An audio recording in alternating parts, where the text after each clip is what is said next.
The complete works of Swami Vivekananda, Jnana Yoga, Chapter 13, The Atman, Part 2. Now, these dualistic sects in India are great vegetarians, great preachers of non killing of animals. But their idea about it is quite different from that of the Buddhists. If you ask a Buddhist, why do you preach against killing any animal? He will answer, we have no right to take any life. And if you ask a dualist, why do you not kill an animal? He says, because it is the Lord's. So the dualist says that this me and mine is to be applied to God and God alone. He is the only me, and everything is His. When a man has come to the state when he has no me and mine, and everything is given up to the Lord, when he loves everybody and is ready to even give up his life for an animal, without any desire for reward, then his heart will be purified. And when the heart has become purified, into that heart will come the love of God. God is the center of attraction for every soul. And the dualist says, a needle covered up with clay will not be attracted by a magnet. But as soon as the clay is washed off, it will be attracted. God is the magnet and the human soul is the needle. And its evil works, the dust, dirt, and that covers it. As soon as the soul is pure, it will be by natural attraction come to God and remain with Him forever, but remain eternally separate. The perfected soul, if it wishes, can take any form. It is able to take 100 bodies, if it wishes, or have none at all, if it so desires. It becomes almost almighty, except that it cannot create. That power belongs to God alone. None, however perfect, can manage the affairs of the universe. That function belongs to God. But all souls, when they become perfect, become happy forever and live eternally with God. This is the dualistic statement. One other idea the dualists preach. They protest against the idea of praying to God. Lord, give me this and Lord, give me that. They think that should not be done. If a man must ask some material gift, he should ask inferior beings for it. Also ask one of these gods, or angels, or a perfected being for temporal things. God is only to be loved. It is almost a blasphemy to pray to God, Lord, give me this, and Lord, give me that. According to the dualists, therefore, what a man wants, he will get sooner or later by praying to one of the gods. But if he wants salvation, he must worship God. This is the religion of the masses of India. The real Vedanta philosophy begins with those known as qualified non-dualists. They make the statement that the effect is never different from the cause. The effect is but the cause reproduced in another form. If the universe is the effect and God is the cause, it must be God Himself. It cannot be anything but that. They start with the assertion that God is both the efficient and the material cause of the universe, and that He Himself is the creator, and He Himself is the material out of which the whole of nature is projected. The word creation in your language has no equivalent in Sanskrit, because there is no sect in India which believes in creation, as is regarded in the West as something come out of nothing. It seems that at one time there were a few that had some such idea, but they were very quickly silenced. At the present time, I do not know of any sect that believes this. What we mean by creation is the projection of that which already existed. Now, the whole universe, according to this sect, is God Himself. He is the material of the universe. We read in the Vedas, as the Urnabhi spider spins the thread out of his own body, Even so, the whole universe has come out of the being. If the effect is the cause reproduced, the question is, how is it that we find this material, dull, unintelligent universe produced from a God who is not material, but who is eternal intelligence? How, if the cause is so pure and perfect, can the effect be quite different? What do these qualified non-dualists say? Theirs is a very peculiar theory. They say that these three existences, that is God, nature and the soul, are only one. God is as it were the soul, and nature and souls are the body of God. Just as I have a body and I have a soul, so also the whole universe and all souls are the body of God. And God is the soul of souls. Thus, God is the material cause of the universe. The body may be changed, may be young or old, strong or weak, but that does not affect the soul at all. It is the same eternal existence manifesting itself through the body. Bodies can come and go, but the soul does not change. Even so, the whole universe is the whole body of God, and in that sense, it is God. But the change in the universe does not affect God. Out of this material, He creates the universe, and at the end of the cycle, His body becomes finer, it contracts. At the beginning of another cycle, it becomes expanded again, and out of it evolve all these different worlds. Now, both the dualists and the qualified non-dualists admit that the soul is by its nature pure, but through its own deeds it becomes impure. The qualified non-dualists express it more beautifully than the dualists by saying that the soul's purity and perfection become contracted and again become manifest. And what we are now trying to do is to re-manifest the intelligence, the purity, the power which is natural to the soul. Souls have a multitude of qualities, but not that of almightiness or all-knowingness. Every wicked deed contracts the nature of the soul, and every good deed expands it. And these souls are all parts of God. As from a blazing fire fly millions of sparks of the same nature, even so from this infinite being God, these souls have come. Each has the same goal. The goal of the qualified non-dualist is also a personal God, the repository of an infinite number of blessed qualities. Only He is interpenetrating everything in the universe. He is immanent in everything and everywhere. And when the scriptures say God is everything, it means that God is interpenetrating everything. And not that the God has become the wall, but that God is in the wall. There is not a particle, not an atom in the universe where He is not. Souls are all limited. They are not omnipresent. When they get expansion of their powers and become perfect, there is no more birth and death for them. They live with God forever.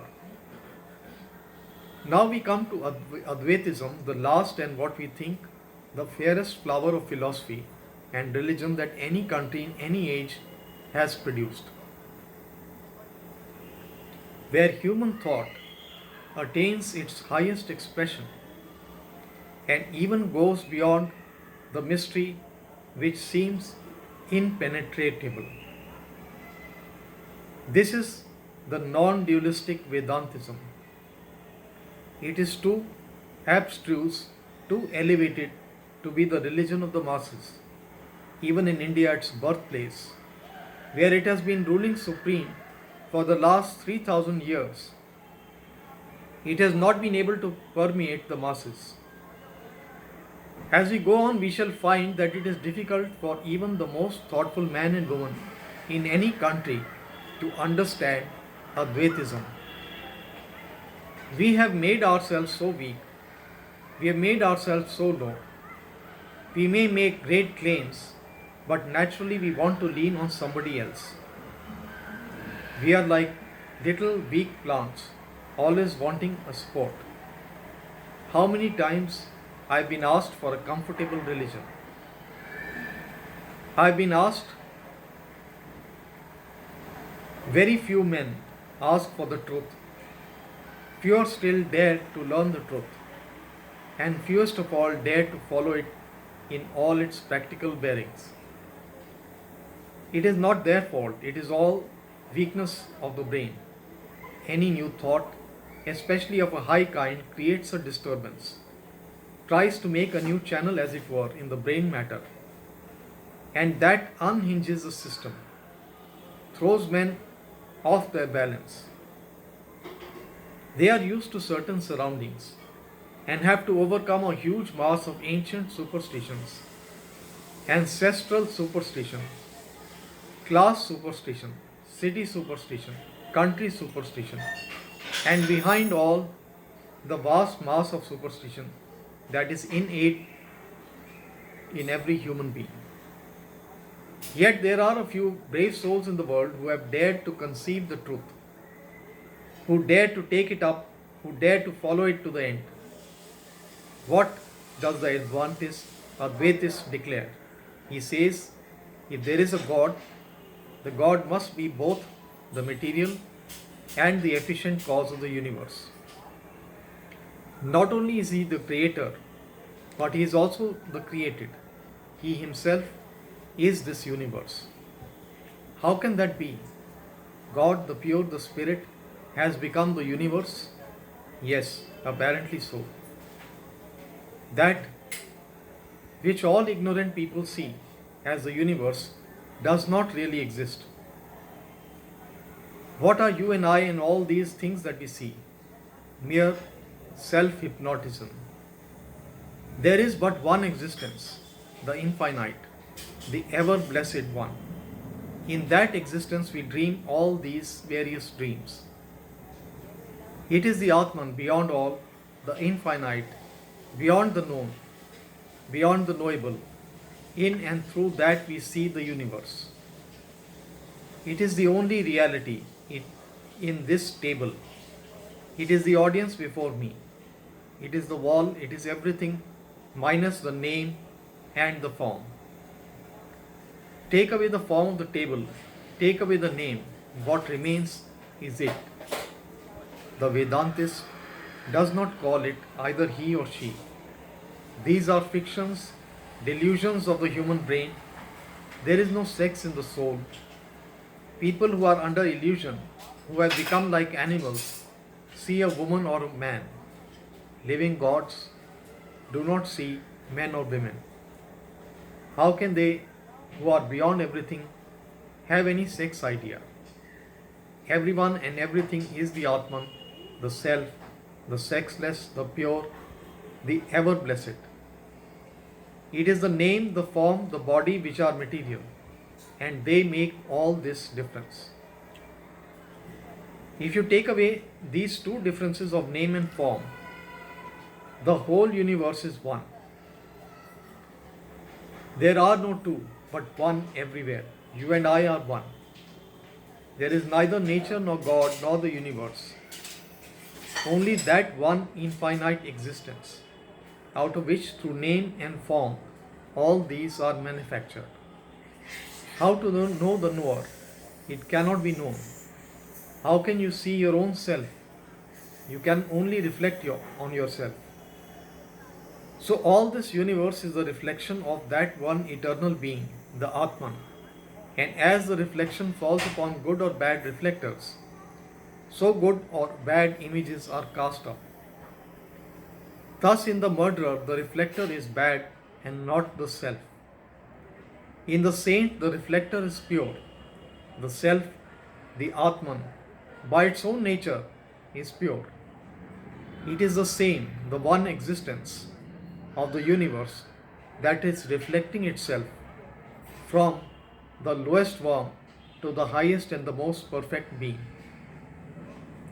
The whole of this universe is one unity, one existence, physically, mentally, morally, and spiritually. We are looking upon this one existence in different forms and creating all these images upon it. To the being who has limited himself to the condition of man, it appears as the world of man. To the being who is on a higher plane of existence, it may seem like heaven. There is but one soul in the universe, not two. It neither comes nor goes. It is neither born nor dies nor reincarnates. How can I die? Where can it go? All these heavens, all these earths, and all these places are vain imaginations of the mind. They do not exist, never existed in the past, and never will exist in the future. I am omnipresent, eternal. Where can I go? Where am I not ready? I am reading this book of nature. Page after page I am finishing and turning over, and one dream of life after another goes away. Another page of life is turned over, rolling and rolling, and when I have finished my reading, I let it go and stand aside. I throw away the book and the whole thing is finished. What does the Advaitist preach?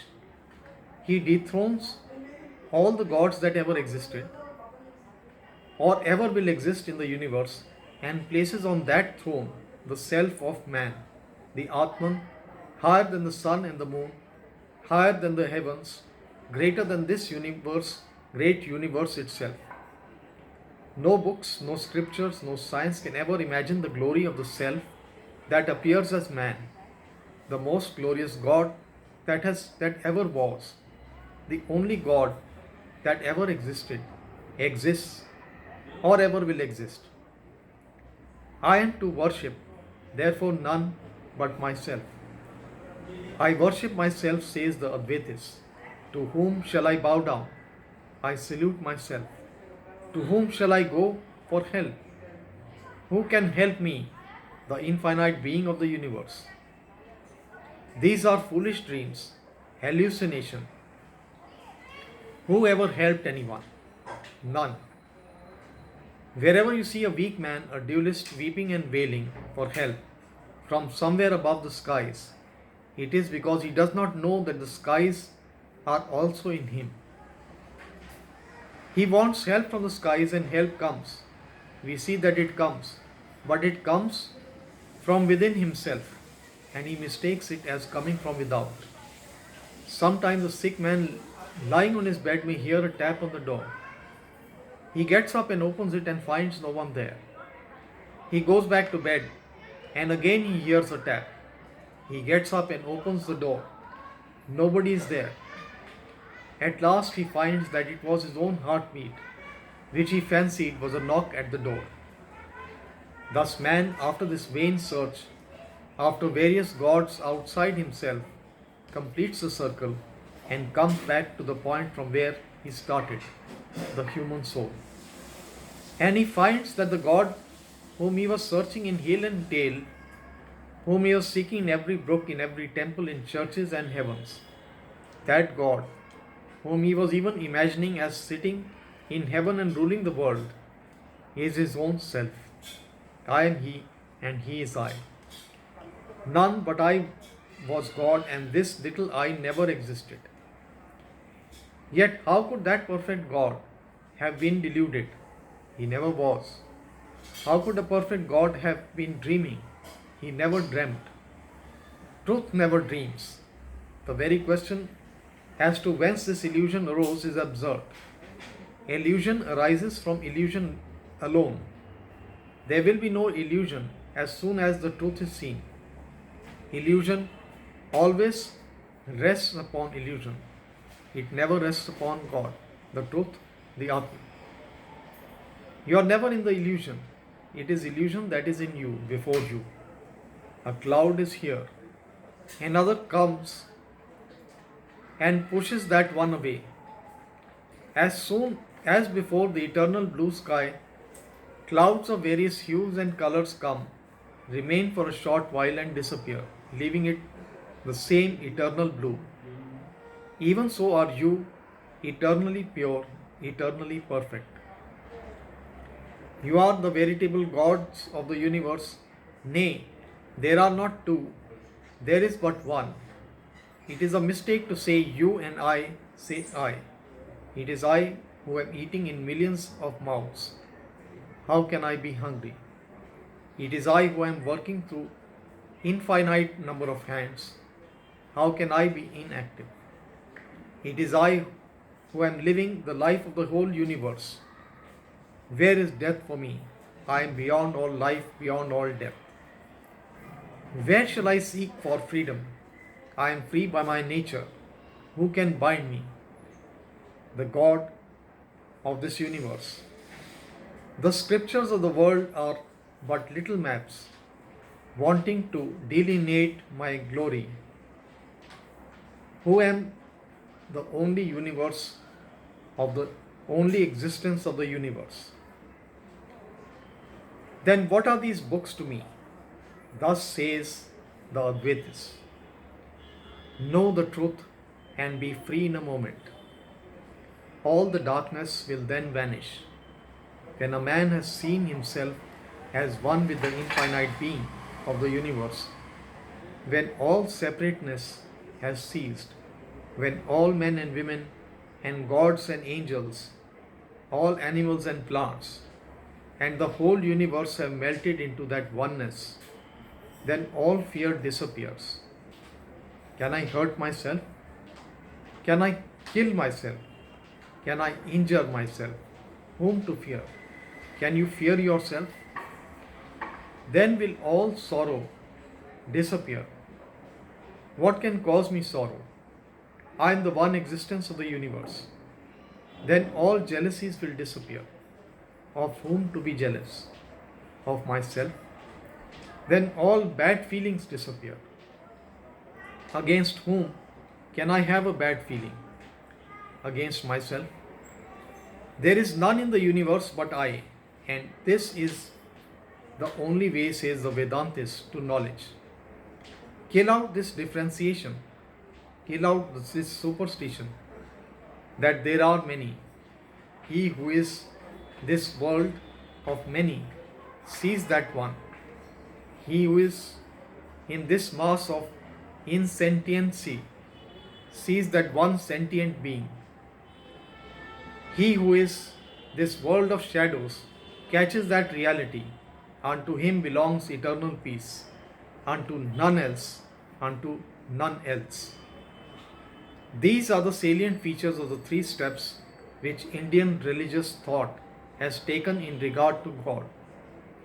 We have seen that it began with the personal extra cosmic God.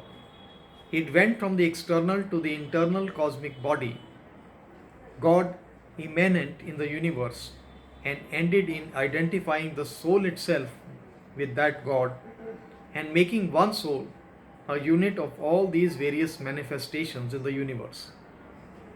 This is the last word of the Vedas. It begins with dualism, goes through a qualified monoism, and ends in perfect monoism. We know how very few in this world can come to the last or even dare believe in it, and fewer still dare act according to it. Yet we know that therein lies the explanation of all ethics, of all morality, and all spirituality in the universe. What is it that everyone says, do good to others? Where is the explanation? Why is it that all great men have preached the brotherhood of mankind, and greater men the brotherhood of all lives? Because whether they were conscious of it or not, behind all that, through all their irrational and personal superstitions, was peering forth the eternal light of the self, denying all manifoldness and asserting that the whole universe is but one. Again, the last word gave us one universe, which through the senses we see as matter, through the intellect as souls, and through the Spirit as God. To the man who throws upon himself veils, which the world calls wickedness and evil, this very universe will change and become a hideous place. To another man who wants enjoyments, this very universe will change its appearance and become a heaven. And to the perfect man, the whole thing will vanish and become his own self. Now, as society exists at the present time, all these three stages are necessary. The one does not deny the other, one is simply the fulfillment of the other. The Advaitis or the qualified Advaitis does not say that dualism is wrong. It is a right view, but a lower one.